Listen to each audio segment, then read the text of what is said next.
And without further ado, I think I'm just going to go ahead and pass it down to Michelle, the director of the game, to kick off the introductions. Hi guys, thanks for being here. So sorry I'm the only French guy here, so you can hear that. But hopefully they will talk way better than me. They're good voices. And so yes, I'm the co-creative director of the game on Life is Strange 2 and before on Life is Strange and Captain Spirit. I'm Philip Bach. I'm the voiceover director. I direct the performances from the actors, and I work alongside Michelle and Don't Nod to make that happen. Yeah. Hey guys, thank you all so much for coming. I'm Gonzalo Martin, and I play Sean Diaz. I'm Roman George, and I play Daniel Diaz in Life is Strange 2. All right, and we do want to give a shout out to everybody watching on Twitch, of course. We know that there's lots of people that can't be with us here in Seattle but are watching on the interwebs. I had the pleasure of working with both Michelle and Phil on previous Life is Strange panels over the last couple of years, which has been awesome. But it's so great to meet you two today. And if you guys here in the audience want a chance to maybe have a more close chat with them or perhaps take photos and stuff, they will be at the Life is Strange 2 party tonight. So we are doing the What's Good Games Relax at PAX. It's from 7 to 10 at Art Marble. It is open to everybody. It's free admission, and it's all ages until 9 p.m. So hopefully we'll see you guys out there later. And we have some really cool giveaways. Beachy Dubs. Probably going to say that again at the end of the panel. All right, so who here, by show of hands, is caught up through episode 4? Okay, we anticipate. Well, we know episode 4 recently came out, and there's a lot of games to play all the time, but we're going to do our best to avoid major decision spoilers specifically for episode 4, but this is your fair warning that episodes 1 through 3, we're probably going to touch on some pretty heavy story beats, because it'd be really difficult to talk about these characters and what's happening in the season without us talking about what's happening in the season. So I just want to give everybody watching and everybody in the room just your official spoiler warning, but we will do our best to protect what we can from episode 4. Cool? We all in agreement? Yeah. Nobody left. Excellent. Okay, so speaking of this season, Michelle, I think it would be a good idea to maybe just kind of give like a high-level overview for people who are maybe haven't even played this season yet or have only played 1 or 2 episodes about kind of where we're at right now. Yep.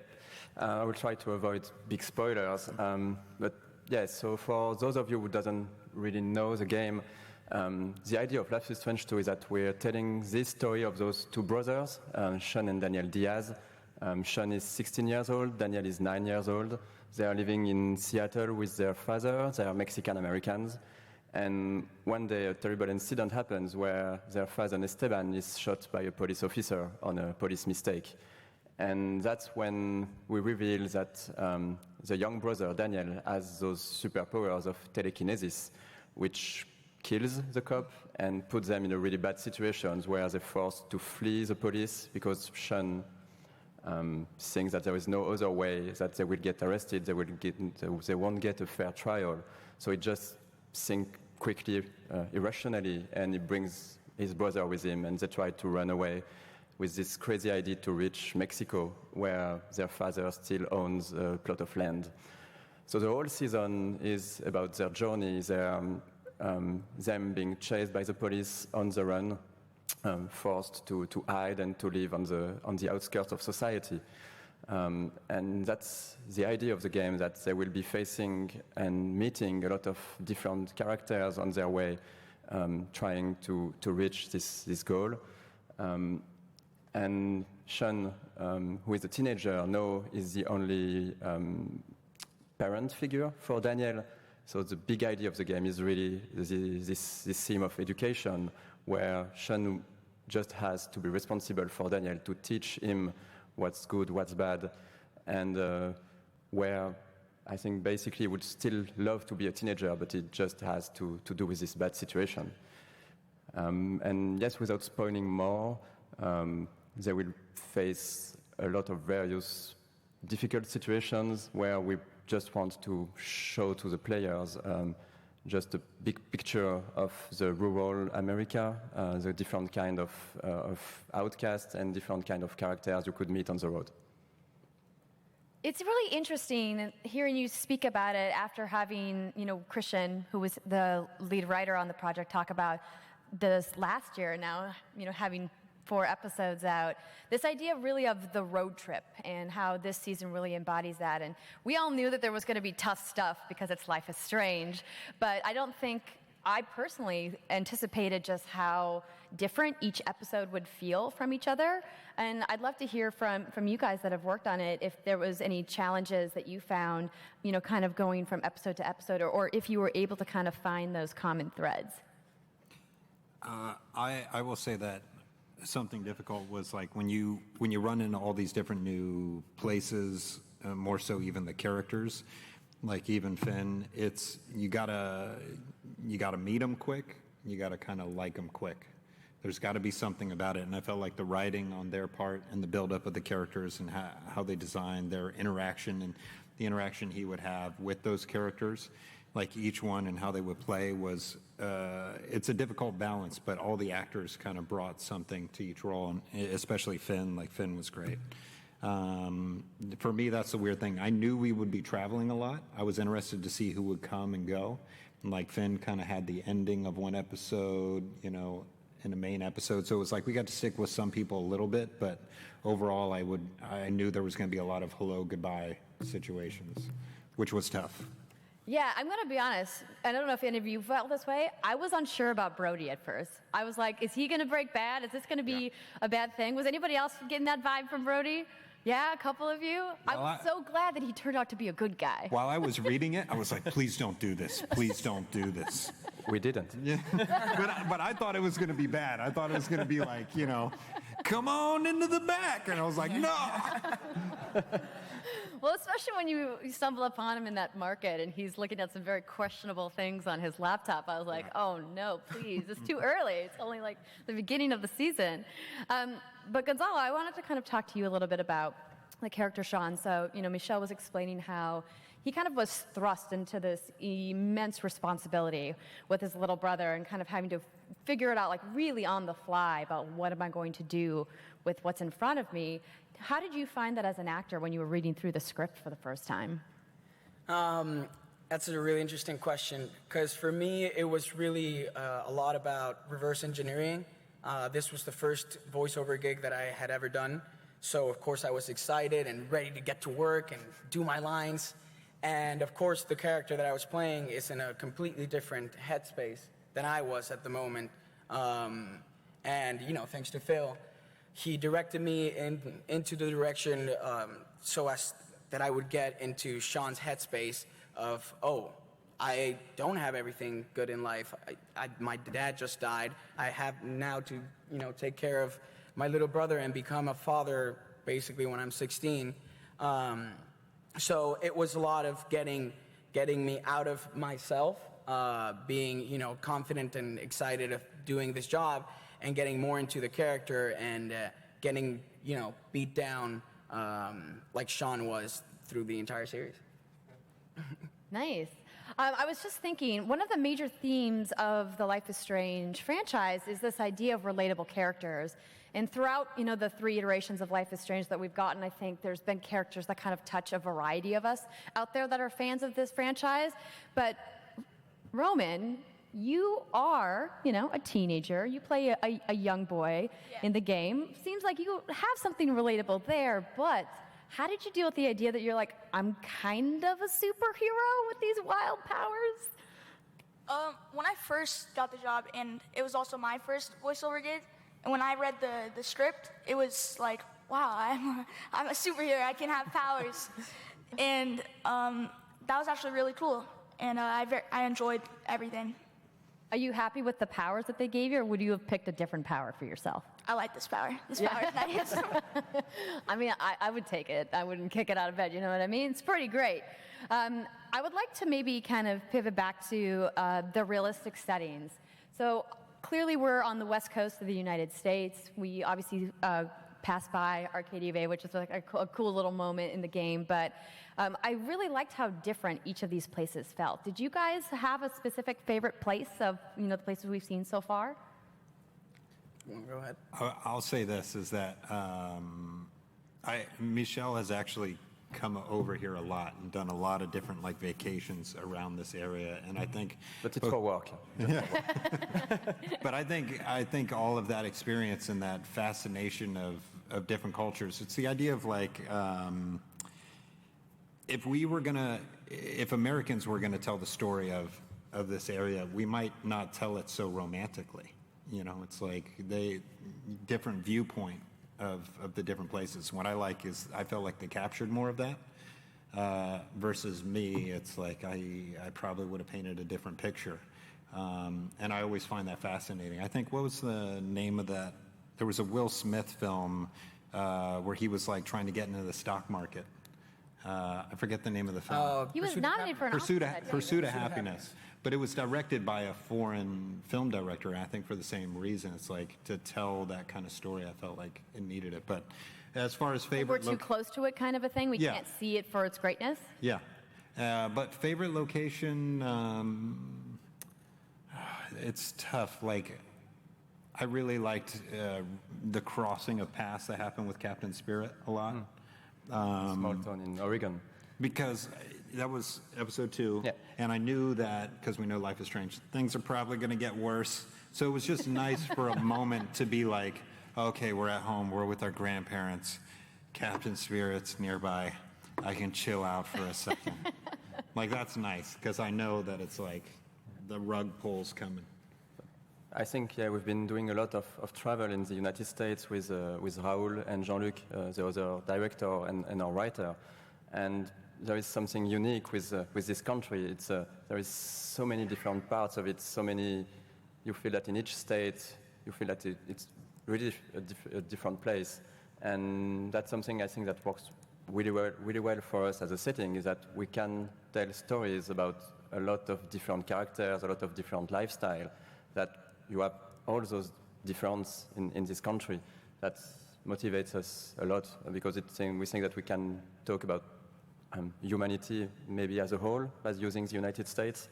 And that was really the goal of this game, of going to this road trip approach that can be also confusing, I know, for the player, to have those different characters, different places that you just meet for one episode and you leave behind. And I get that it can be hard to just, that you might want to be in your comfortable place by staying with those characters.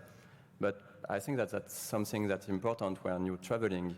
You meet a lot of people where you have to just connect in a short amount of time. And you get good memories from those. And that's something we wanted to have in this game, to just have all those memories of all those characters that you meet, that creates this journey for Sean and Daniel and will shape them at the end of the game. It's not unlike being at PAX, right? You're here for a short amount of time, and hopefully you're going to cross paths with someone that you connect with, and maybe you become friends online, and that becomes like a meaningful thing, even though it was very brief, right? What about you two? Did you guys have a favorite place? He liked being locked up a lot. Those scenes, that was his favorite. I got you covered. Those were the best ones, yeah. No, to piggyback on what Michelle said, I would have to agree on that. I'd have to say that that's one of my favorite things about this Life is Strange game. The fact that it's, on the road, it gives us the opportunity to constantly be on new settings, meeting new people from different walks of life. And like Phil said, I think it's cool that, they're taking care of it, and it's not, American developers doing it, because maybe the story would have been told from a different perspective that's not from an outsider's view. And I really like what they did with, each person that we meet through the road, each setting that we go to. I don't want to be biased, and it's not because I'm here in Seattle for the first time, but like on episode 1, that was the settings and like the landscapes and everything and the music. That was definitely my favorite in comparison to all of the other ones regarding to like the settings of the place. And then having to, move from state to state allowed us to like meet, what are the people from this state like, and what are their cultural differences from, us that we're from Seattle to Mexican-American kids. So that's what I think is really cool about this game. Yeah, absolutely. I was really interested how it felt like it showed a side of Seattle that I haven't seen. And obviously I don't live here, but I've been here several times for events and for PAX and things like that. And I think a lot of us who come here from out of state or out of town really only identify Seattle with like the Space Needle and like downtown, and everyone who's local is like, yeah, that's just a tiny little part of our place we call home. As a small story, we are not allowed to put the Space Needle in the game because it's, really? It's a copyrighted building. So even if you wanted to show it, we can't. The Hollywood sign, you got to do the same thing. You can't put it. You got to pay some guy who was smart enough to put it in there years ago. Well, you can't really blame him, but it's kind of a bummer. Why are you building this? You'll see. To charge people every time they photograph it. Yeah, you know, Roman, you gotta get it. I get it. Did you have a favorite place? I'm gonna have to say episode 1 too. Just the travel and the road trip of going in the forests and the rivers and all that. That was my favorite. Yeah, I thought it was a really great transition going and how each episode really visually is represented by the location of it. But I do want to transition a little bit into some other things that are kind of indicative of the Life is Strange universe and franchise overall. Clearly, there's an importance of this franchise to represent the marginalized in society. And what's great about Don't Nod as a studio with the backing of Square Enix is that you guys aren't afraid to tackle these super, super taboo topics, super tough, heavy things to talk about. And this season definitely doesn't shy away from that at all. I mean, it's like, bam, right in episode 1, and then it just feels like it just keeps going. Good. Go ahead. I was going to say this. It's like when you play the game, a lot of the times I read a lot of the comments. Sometimes you guys will know that I'm there because sometimes I'll just leave a little smiley face. That's like me being like, I was here. Sometimes we can look at it, even whenever I read the script, sometimes I'm like, oh man, this is going to be rough, or this is a tough topic, or tough type of character. The problem is, everything in the game exists. It all exists. And there's a lot of people that there's still a lot of racism, everything exists. But the thing is, this game puts it in a place where it's all kind of put together. So maybe at times for people, it feels a little too much, but I think the point of that is to just call attention to it. And I think it's better to do that, just as much as they did it in the first game. Yeah, I mean, it's not that it's a need. I don't think that that every video game needs to tackle those subjects. That's what's great with gaming nowadays, is that it's such a big space where you can have all kind of stories, of characters, of games. But I do think that there is still a need to have I think what we're trying to do is sometimes to talk about the people we are not talking about often enough, or just, it's a really powerful medium where as a player you have the interactivity, you are in the shoes of the character, and we think that putting the player in some situation that he might never experience by himself, or he might not known that much about, it can bring some awareness to some subjects that we think are worth talking about. Just a quick example, for example, the drifters, the true migrants in episode 3, so Finn, Cassidy, and all the crew. Those characters are based on people we did meet when we were traveling, and we were in Humboldt County.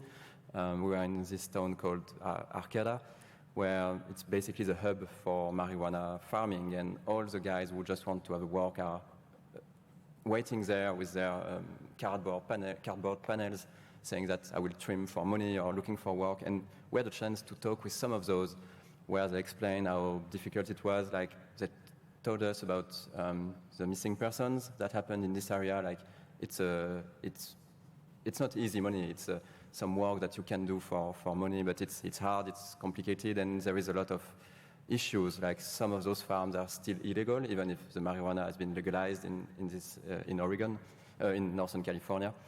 But yeah, there is a lot of people that are missing, and we talked about those guys that they had friends that didn't know where they were, and that's why we put this side story with Penny in episode 3, trying to just talk about those guys that maybe most of us would not even look at them when we just pass next to them in a street or somewhere.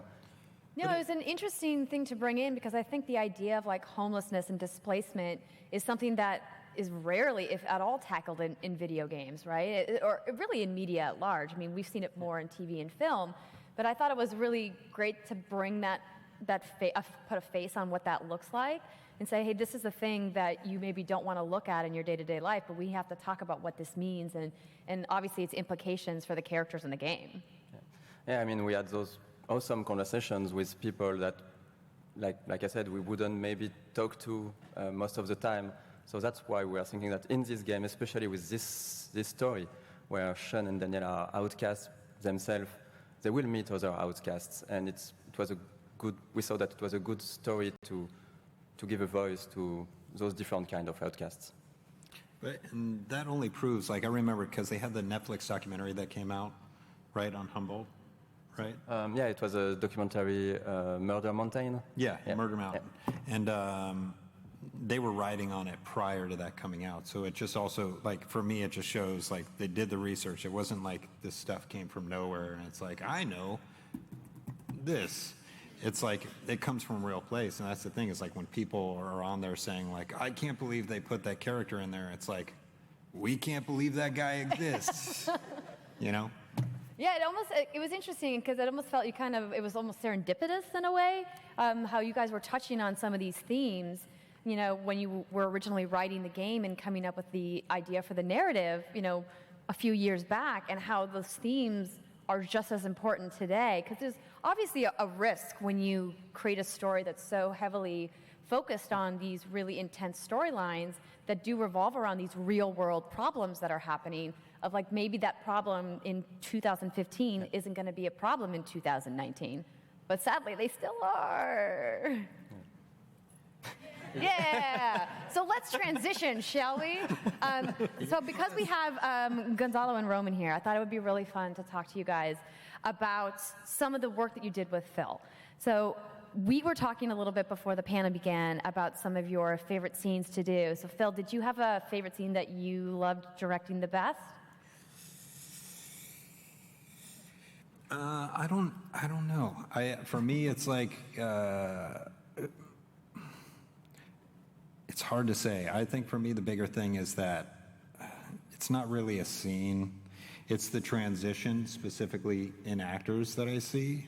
It's a weird thing to answer because it's like specific scene. What if I take the word favorite out, just like a cool scene that you did? I won't make you choose the best one.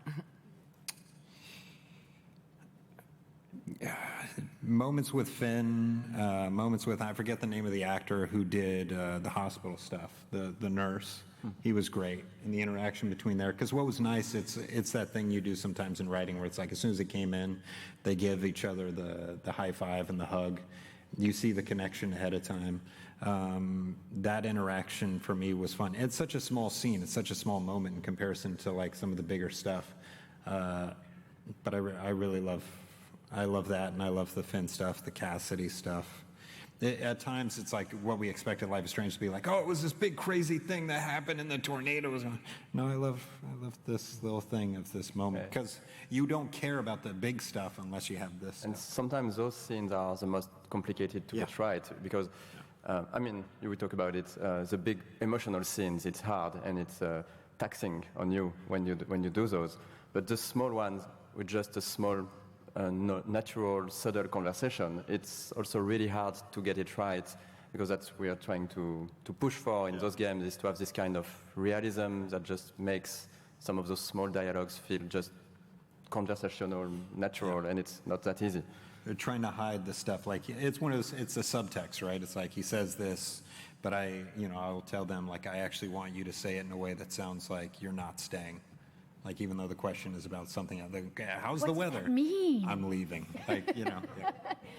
Roman, did you find it challenging or maybe exciting to have this dichotomy between these, really kind of intimate moments with your brother where it's just like the two of you, but then you have these really crazy moments where you're doing this wild stuff with your powers? Yeah, with the powers, actually, my favorite scene was the hotel scene. And just because it kind of like showed who my character really is.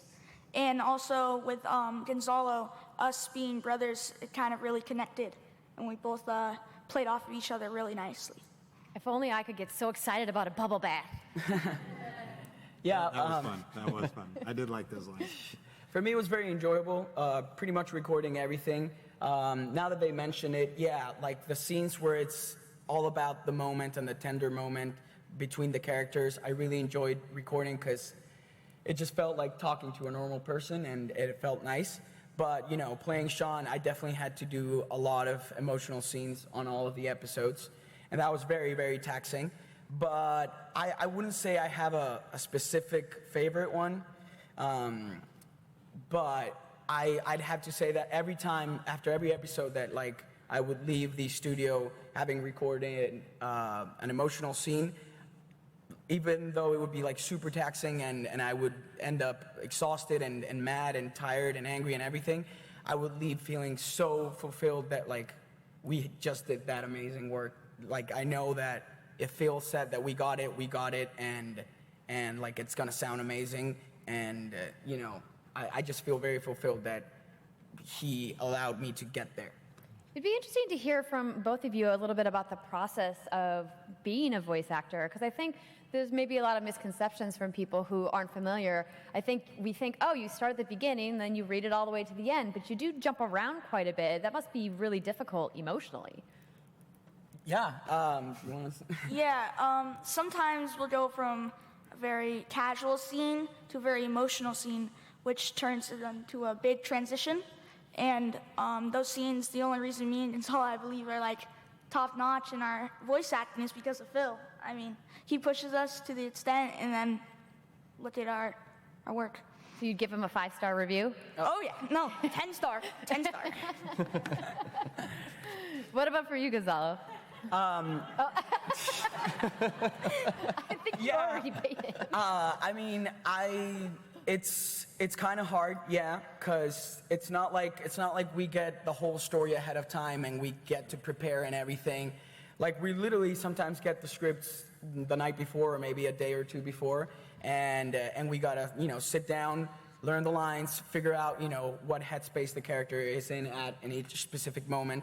And of course, we're recording the beginning of the episode, or sometimes we start recording the ending of the episode and then all the filler.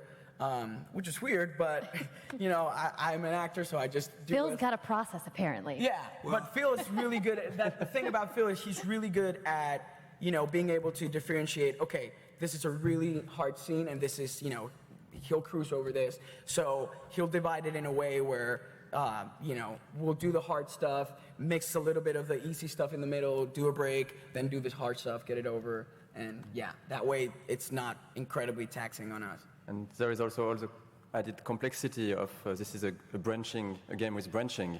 So there's a lot of lines that we send to Phil and to you, and like, why am I saying this line a new time with a different meaning? I mean, they don't see all the graphs, all the branching dialogues. They don't have the visuals of everything. So I have to explain a lot to Phil what's happening, and Phil has to guide them to explain, okay, this is the branch when you're happy, the branch where I mean, for Daniel, there is a lot of variations, like this is a branch where you like your brother, this is a branch where you're not in that good relationship with Sean, or this is a branch where you're a good kid, or the branch where you're just a bit evil.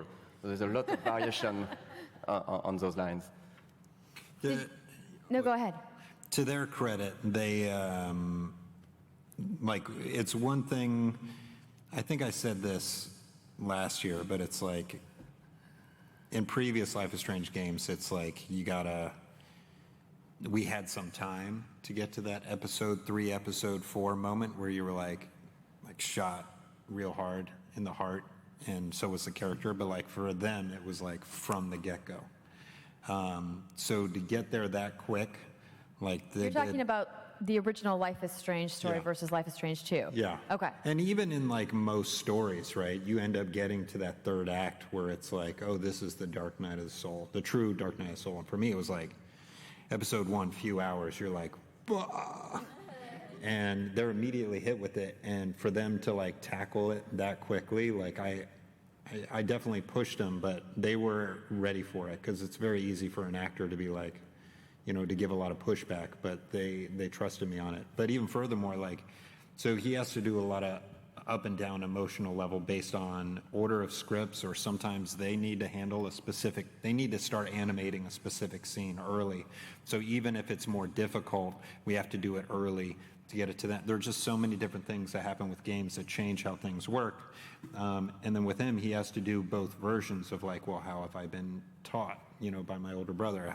Where are things going? So yeah, it's confusing, but they ride the wave really well. It's always interesting, the side characters that come in. Sometimes they'll be like, I don't understand. Do I walk in the room first or do I open the door? It's like, you're complaining about that? Do you know what these guys have to go through? Yeah. Have there been moments that you guys have acted out in the first couple of episodes, a decision that you see your character make that you're like, man, why'd they do that? I mean, there's the cool thing about the game is that there's always a variety of options. So of course there's always one that I'm like, I wouldn't do that one. I'm asking you to I'm putting your feet to the fire, Gonzalo. Which one was it? Let's talk about it. I don't know. There has been so many decisions through the game, and I also don't want to give any spoilers out for episode 4. But for instance, I really do enjoy watching people play through the game. Like streaming? Yeah. I'll scroll through the moments that I know are the important ones. What did they think about me there?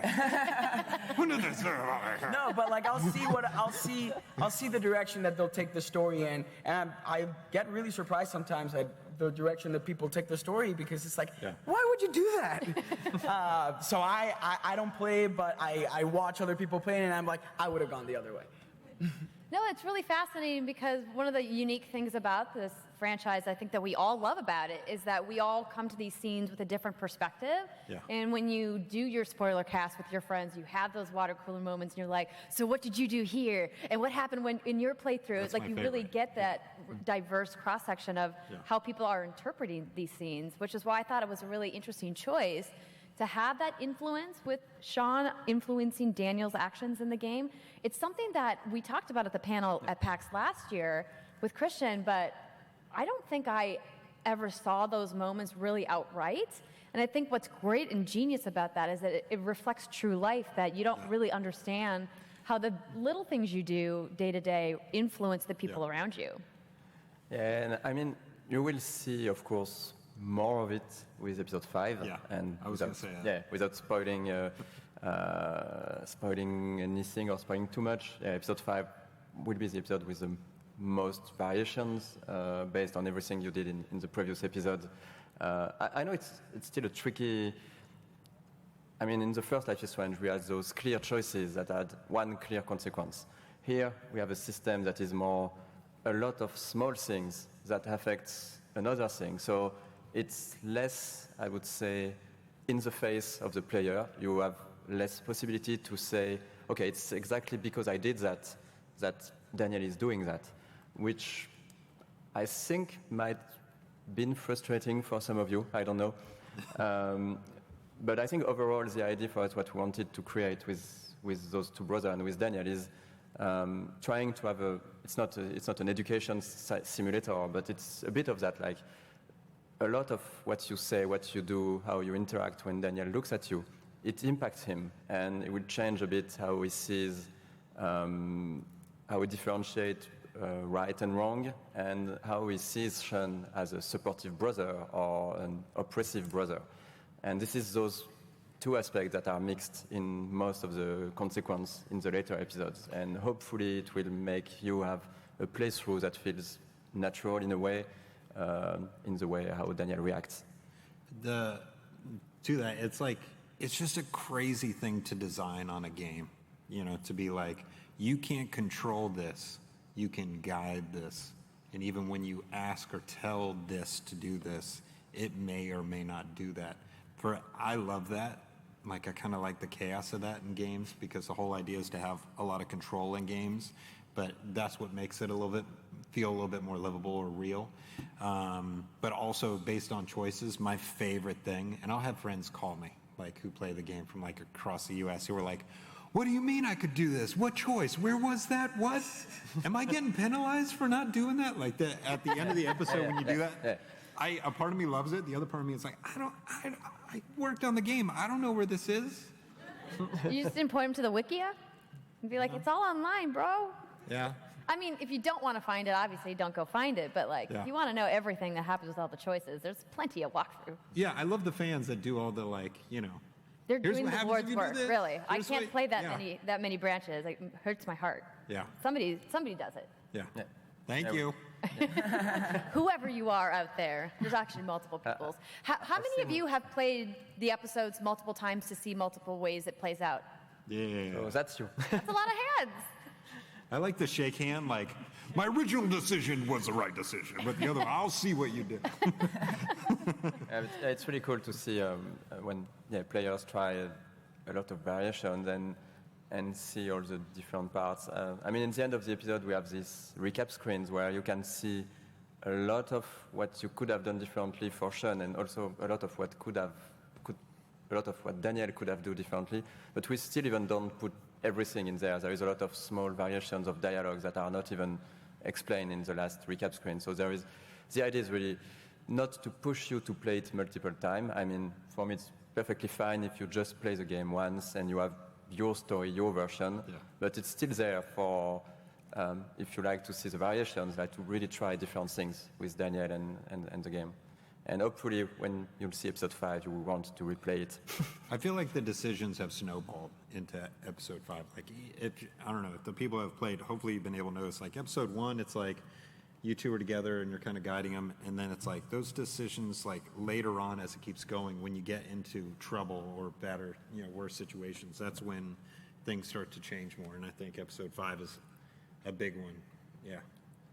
And we Episode should say, we 5. just see a character here when you played his voice. Oh, the guy, yeah. him, asleep. I haven't even seen it. They were like, My future didn't go this Yeah. way. You played a voice? They were like, we need a jerk. Where are we gonna find him? Oh, I got him. So yeah, if you play episode 4, the sleeping guard, when he's not asleep, it's him. That just looks like me and my dad. It's like that in between. That's gonna be me when they're like, we don't want you to work in games anymore. I thought I recognized that voice. Well, we're going to get into Q&A in just a couple of minutes. So if you guys have some questions ready, we'll have you line up in just a couple minutes. But before we get there, I did want to ask you, since we do have the 3 of you here, did you guys have any fun stories or moments or takeaways from your sessions together? Lots of. Well, I think it's particularly fascinating to hear from you guys as people who've never really done this process before, to be able to work with a guy like Phil who's been with the franchise and to kind of, you know, have that back and forth. Did you guys have some like fun moments, intense moments? I'll say one story about each of them.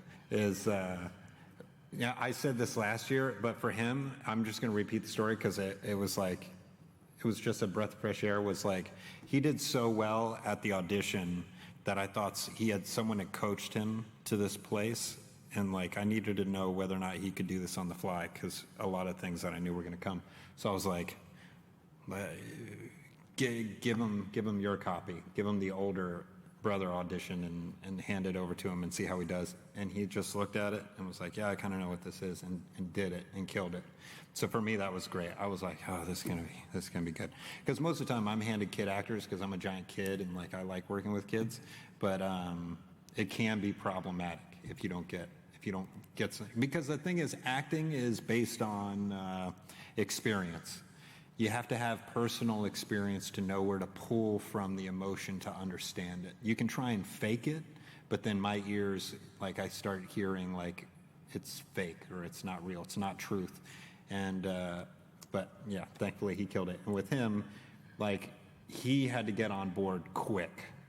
And, you know, in the beginning, it was like, look, man, it's worse. It's got to be this, it's got to be that. It's like, let me paint how terrible of a situation it was. But he rode the wave with me all the way, and I think it shows how well he did. Thanks, Phil. Yeah, I mean, mostly I accredit a lot of things to Phil.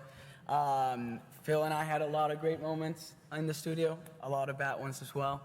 But No money for you. When I first started doing this gig, like I said, I was super excited, ready to do my lines. I was standing like this in front of the copy and Sean is a completely different headspace, and he was trying to get me to, no, it's got to be worse. It's got to be worse. I don't believe you. You've never suffered through anything. Really, yeah. And I remember this very specifically. I had to say like thank you. I had to record thank you. That's all.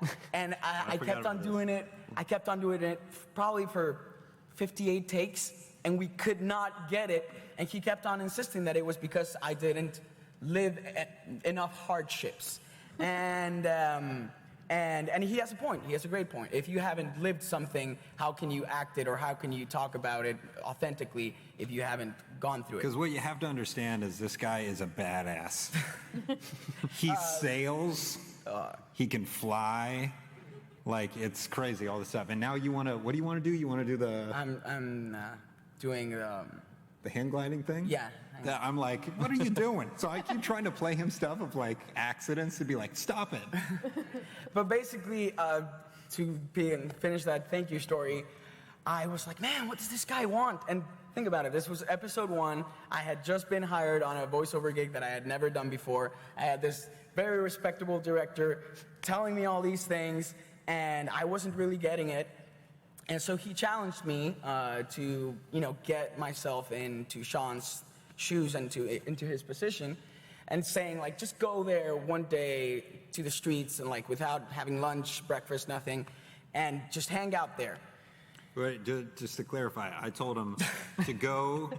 No, just so they know what you're saying is like, if you look at like Robert De Niro did a lot of like nighttime, like he actually did do taxi driving. He did do that. Moonlighting, he would do that. And it's like you have to pull from something, right? So I told him like, you got to know what it's like. There's got to be a moment. So I told him to have only like, I forget how much money to carry. It was just a few bucks. You told me to just get, a couple, like $3 or $4. And like survive a day on it. So then because I knew it would put him in a situation where either A, he would have to ask for money, B, he would have to figure out a way to make that money work. But either way, there would come a time where he would want more, be hungrier, and it's like, once you even if you just experienced it for a second, there would just be, you'd be like, oh, crap.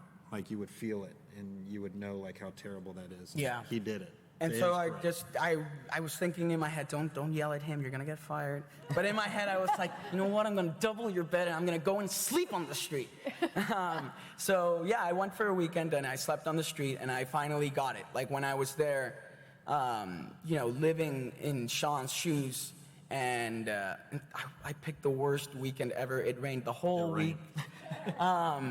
So yeah, it was very tough, and I learned a lot from it. And the following week, I went back into the studio, and we started doing the lines, and I just would like kill all the lines. Line 1, boom, got it. Line 2, next. Line 3, and then Phil stopped me. He was like, "What did you do?" What did you do this time? You're nailing all your lines. You usually suck. What did you do different? I'm like, well, I took your advice and I went to the street, and it took you a little while to. Yeah, I was like, what? No, you did it. But yeah, from that day onwards, I felt like me and Phil finally understood each other, and that's the day that I finally got into Sean and started cruising. That's a really cool story. Thanks for sharing that. That's awesome. Hopefully Roman didn't sleep on the street. I took Roman with me. I will say, it's one of those things where it's like, I'm just going to say this because this is something I really believe in, is Stanley Kubrick is not alive anymore. The Shining is. The Shining outlives Stanley Kubrick. And I feel like the art that we create, even if it means that we have to be hungry or we're working late nights, this is just me. It's like, I love this stuff. It's like being a kid and like the only thing you have is your television or your video game set. It's like, that's what I want. I want things to be great, and the only way you can get there is sometimes through sacrifice. And I feel like these games will outlive us, I certainly hope so. These stories are amazing, right? We all love Life is Strange. That's why we're here. Absolutely. Well, listen, this has been fantastic. We do want to get some of your guys' questions. So if you do have questions, we have a microphone in the middle here. Oh. Yes? I have a question for the people asking the questions. You know what I felt so bad about? there was a guy who asked a question last year, and he gave us a compliment, but then because the compliment took a little bit, we thought he had asked a question, but then he never actually asked a question. And we were like, oh, you already asked a question, left. So when I reviewed, I was like, I'm so sorry. Anyways, if he's listening or here, sorry. I think the takeaway there is maybe start with your question. Yeah. And then try to keep any extemporaneous dialogue afterwards as brief as you can, because we do have quite a few people that want to ask questions. We'd like to get to as many as we can. And just another reminder, please don't spoil anything with your question if you can avoid it. Thanks. So when this character died, how did you... Oh, and please say your name. Yeah. Hi guys, I'm Casey. I'm actually a local voice actor. Thank you guys so much for making a game where the storytelling is first. How much of the work in the game with the actors was any of it mocap, or was it all just behind the booth, behind the mic? Combination, because he directs the mocap overseas in your own place, and then we direct the voiceover here. And it's different for every single game. Yeah. Every, we've been working in games for a long time. Every single game is different, and even the same company, same game, sequel will sometimes change. So it's just different. But this time around, I'd love to have performance capture for this game where we direct everything at the same moment. But for time constraints and budget constraints, we had to shoot the mocap in France with French actors. So what we give them is the first rough version of the script. So we are recording a lot of animations that will make the scene work, but then we write the final dialogue, and then we work with Phil ready for the real voices that we will put on top of those animations. And there's a lot of magic that's been done by the camera artists at our studio, who just are using sometimes like 3 minutes of animations to make 20 minutes of game with the voices by reusing the movements and framing and editing. what I like though is like the day somebody finally lets me direct a movie, they're gonna be like, Phil, you have to get through 7 pages today. And you're doing it all right here. It's like, dude, really? This is easy. Like, because of this stuff. Like, it's all different pieces that get put together at the end that are just, kind of nuts. And sometimes we'll do something where even Michelle has to say, like, we have to be careful because we did this in mocap, or you know what, we like what you did there. We're going to see if we can change the performance a little bit. It's just give and pull. Yeah, because we don't always. I can't always show them the exact scenes, the animation. So sometimes you're really in the dark with just our direction to make the voice work. For example, in episode 4, there is a scene where we had Gonzalo had to be angry at someone, at a character, so I won't spoil it. But we did record the voices too loud, too angrily, and it didn't work really with the animation because we were like almost standing still. And we had those voices which needed a body language that we had not. So we had to re-record those lines slightly softer. But good luck being a VO actor, man. Thanks. Rock it out. Put yourself in bad situations. Sleep on the street. No. Hi, my name is Brandon. I'm very curious. I played the first Life is Strange, and I'm curious how the writing and directing changed as you went from two white women to two who were not related to two brothers who are Mexican-American males. You always see in some movies and games and things like that how sometimes certain genders or certain ethnicities or something are written a little bit differently, almost worse or better than the others. So how was the transition? Thanks for the question. I think it was each time for us when we write the story at first with Raoul and Jean-Luc, the other guys I'm working with, we really think just what do we want to tell about in this game. We are not thinking first about the characters or the setting. It's more, what is our story? For the first Life is Strange, we knew that we wanted to have a coming-of-age story taking place in a high school setting and relying a lot on nostalgia. So when we started working, we went going for those kind of archetypes characters, the cool kid, all the characters in the first Life is Strange, you know that they're based on some archetypes you've seen a lot of times in TV shows. And then we work on Max and Chloe and everything. I mean, then when we started the second game, it was like, okay, we know that we want to make something different, to be able to show new themes, new characters, not have the same setting, and have really a different feeling. So we started to work on this idea of education, of this brother who had to take care of this younger brother. And then it evolves of just finding them. It's just a question of finding the good references, talking to the right people, making sure that we are telling and writing the characters in a sensible way, trying to portray that in something that feels real. I guess it's what it is, and I cannot speak too much for Jean-Luc because he's the writer, but it's really putting you in the shoes of your character is the writer's job. It's not really to say, okay, I can only write this kind of characters. It's more of thinking about what is your story, what is your main theme, and how you create the best characters for this story. There's a big difference between, like, James Earl Jones talked about this a long time ago. It's like the idea of, like, white guy playing a black guy or black guy playing a white guy. It's like, it's not really that, but for writers, a writer should be able to write whatever they want to write as long as they're respecting what they're trying to do and doing the research needed. Luckily, in games, something that's really nice is that you get to meet a lot of interesting people. You know, like, everybody comes from different walks of life. You know, there's, like, what I like is that there's a lot of females in games. Sometimes, like, film especially has a tendency of being not as much. You know, only recently are we starting to see some of that change.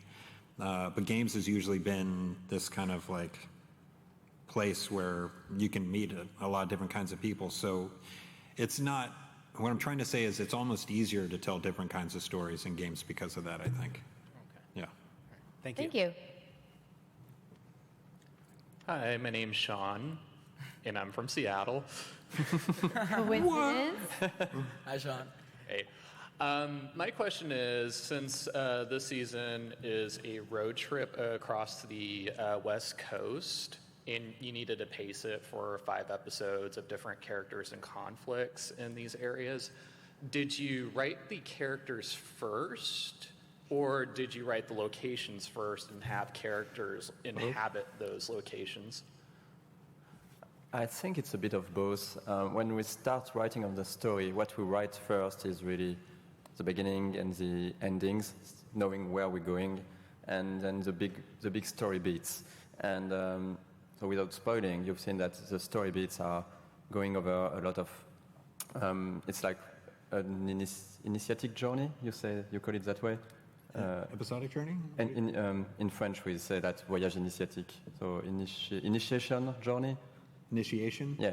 Yeah, You I say mean, that meaning like the... It's for Sean to really grow up and become this father figure. It's like his path, yeah, to become, And if you look at the title of the episode, we have roads, rules, wastelands, face, and I won't say the name of the title of the last episode. What was it again, the last episode? We're going over those themes, so that's when we decide. When we know what we were talking in the episode, we choose what kind of setting and characters. For example, in episode 4, Face, it's a moment where Sean is at its lowest point. He's alone, he's hurt, he's chased by the police. And that's why we decided to have this episode also takes place in Nevada in the desert, with the environment reflects also his state of mind, quite empty and dry and this kind of stuff. So I think we are really creating the characters and choosing the environment based on what we want to tell in a story. And then there are, of course, the different people we did meet that we want to showcase in the game. It's sort of back and forth. It's that idea of, like, writing conflict. It's like if somebody who's, like, it's always that dumb example of, like, you put someone who's afraid of heights on a bridge up in a mountain trying to, like, deliver the ashes of his dad. You know, it's like, so sometimes you can use the location to tell what you want to do in the story. So, you know, we know the hero's journey, right? Yeah. I'm doing it for me, not for you guys, is, you know, he's his character is down and out. There's things, not to spoil, there are things that have happened to him physically. And then, being put in a position where you're not allowed to leave and you can't, all you want to do is do something and you can't do anything. It's like those are the things that, create conflict.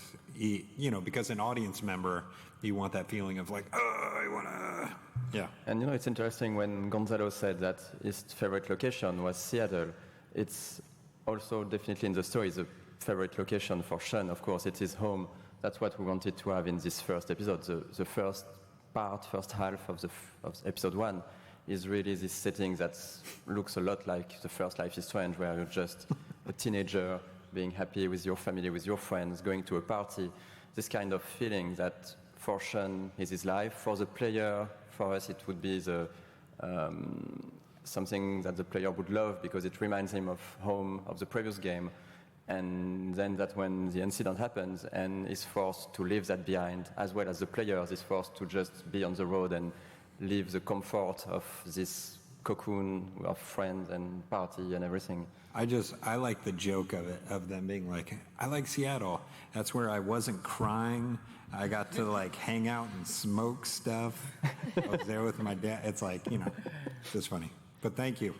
Thank you. And we only have time for one more question, unfortunately. However, I'll say this. I usually hang out outside. So it's like if people have questions. And everybody on the panel will be at the event tonight. That's true. We'll be mingling around. It's a really cool space. So if you guys didn't get to ask your question, hopefully you'll come by tonight. But for our final question.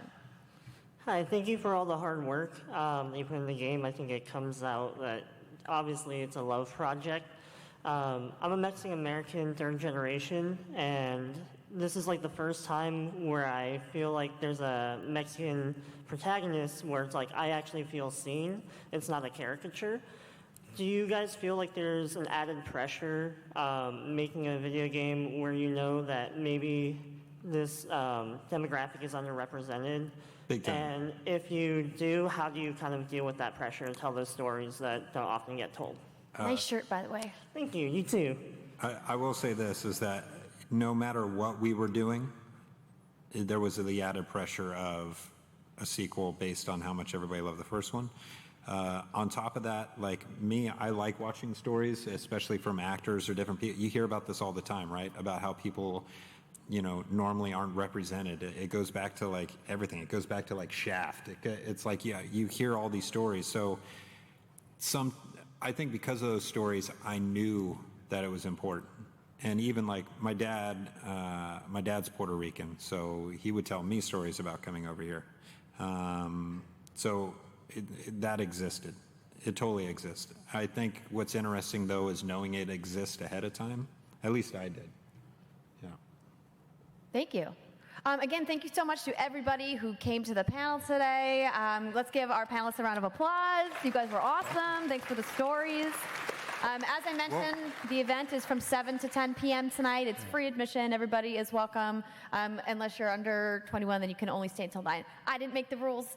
And just something I just want to add is I'm really thankful for those two guys that we found them for our Sean and our Daniel, because it was it's really tough casting, and those roles are complicated. And when we did hear the auditions, it was really great. And just when we had them in the booth for the first session, I knew that those were our characters, and I was really so happy that we found them, and they're doing an awesome job. So you can really applaud them.